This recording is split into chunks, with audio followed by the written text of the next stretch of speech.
Hey, church fam.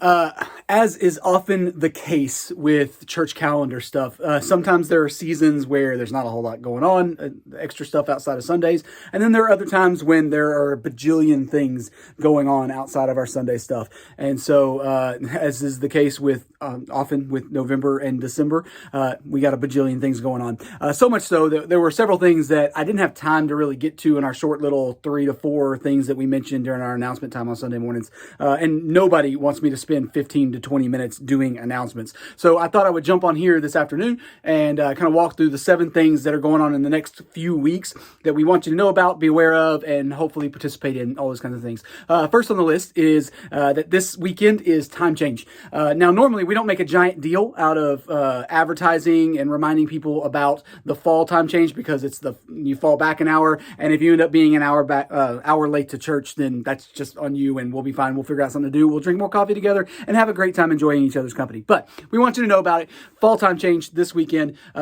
Set your clocks an hour back, or if you're like me and everything in your house is digital, it'll do it for you, but whatever. All right, so announcement number 2. We did mention this one Sunday morning, but on Wednesday night, November the 10th at 7 p.m., we're going to have our Operation Christmas Child packing party. And so obviously we invite you to pack your own shoe boxes and bring them with you that night. But we would, even if you don't do that, we would love for you to come hang out with us. We'll have our normal family meal at 6 p.m. downstairs. And then after that, we'll transition upstairs to our auditorium and we'll have everything torn down and things set up for our packing party. We'll walk through systematically. You'll pick a box, you'll pick an age group and gender, all those kinds of things. And we would love for you to be a part of that time. Come figure out why we participate in it every year and call our church to participate in it too. Announcement number 3. I didn't mention this one Sunday, but it's kind of a needed job right now.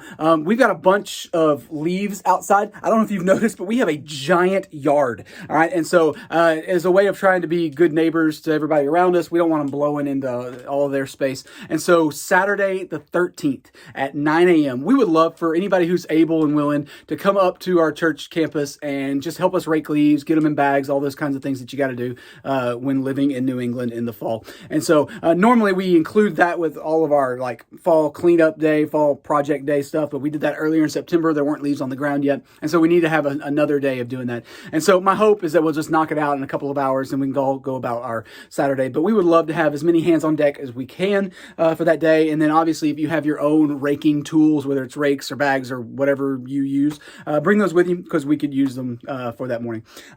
Announcement number 4.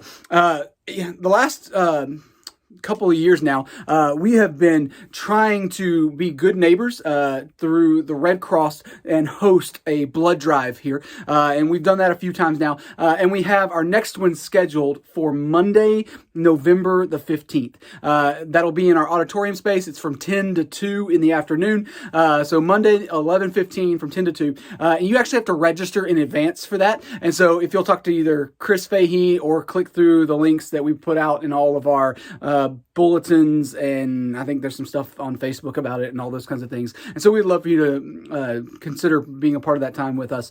If you're able to give blood, if you're not, I think we may be able to use 1 or 2 volunteers, but honestly, it's a pretty low profile kind of way for us to serve our community. There's not much asked of us. We just have to get some chairs out of the way in our auditorium. And so if you can be a part of that time, consider it and sign up in advance. Announcement number 5, 6, 20, whatever it is. Our senior adult ministry, they are having a breakfast on Tuesday the 16th. So that's the morning after the blood drive. They're going to meet up at Denny's, which I guess is a cool thing to do. I think I'm going to be there. I'll get some sausage and some eggs and it'll be awesome. All right. And so our senior adult ministry is going to be hanging out at Denny's together Tuesday the 16th at 9:30 a.m. And so if you qualify for that group, come hang out. Or if you just want to pretend you qualify for that group, come hang out. I'll be there too. All right.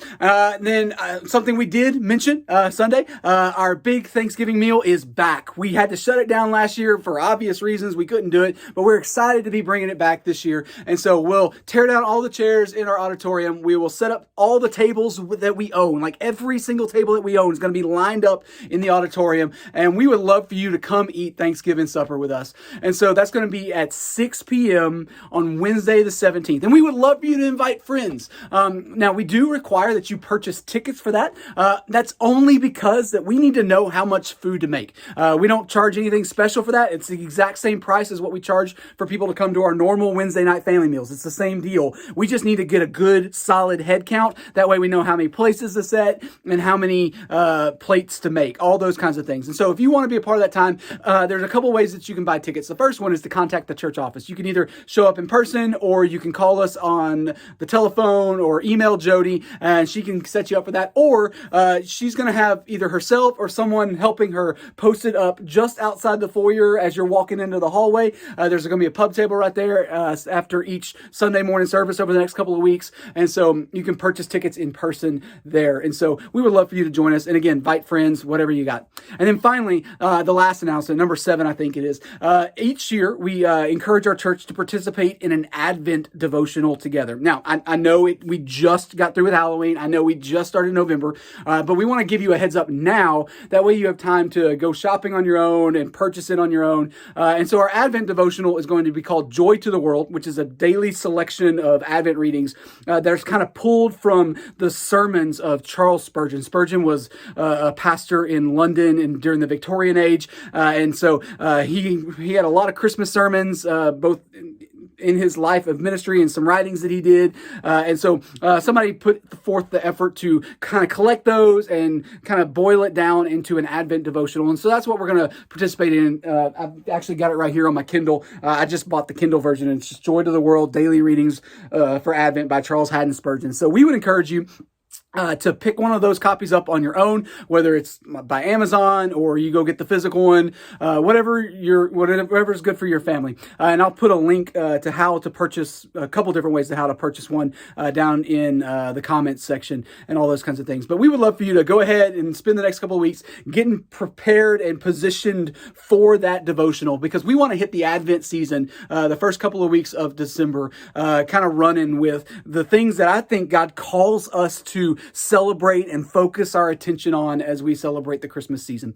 Advent is different than Christmas. Advent is definitely different than the commercialized Christmas season that we find ourselves surrounded by. And so we want to prepare you and give you as much of a head start as we could give you to help you line out what we're going to be doing on that. And so we love for you to join us. So all of those announcements, that proves to me that what we need to do is be really careful about always making sure we check the bulletin. We're always going to have 3, maybe 4-ish announcements if something's really pressing and important, but we don't want to go through the whole list. And so for November and December, it's really important that you scan that barcode or the QR code or whatever it is we call it. Scan that code, pull up the bulletin, and keep up to date with all the things going on, because we don't want anybody around here to say, I didn't know. Well, you knew, and we're telling you again. So good to see you today. Hope you have a good Tuesday afternoon.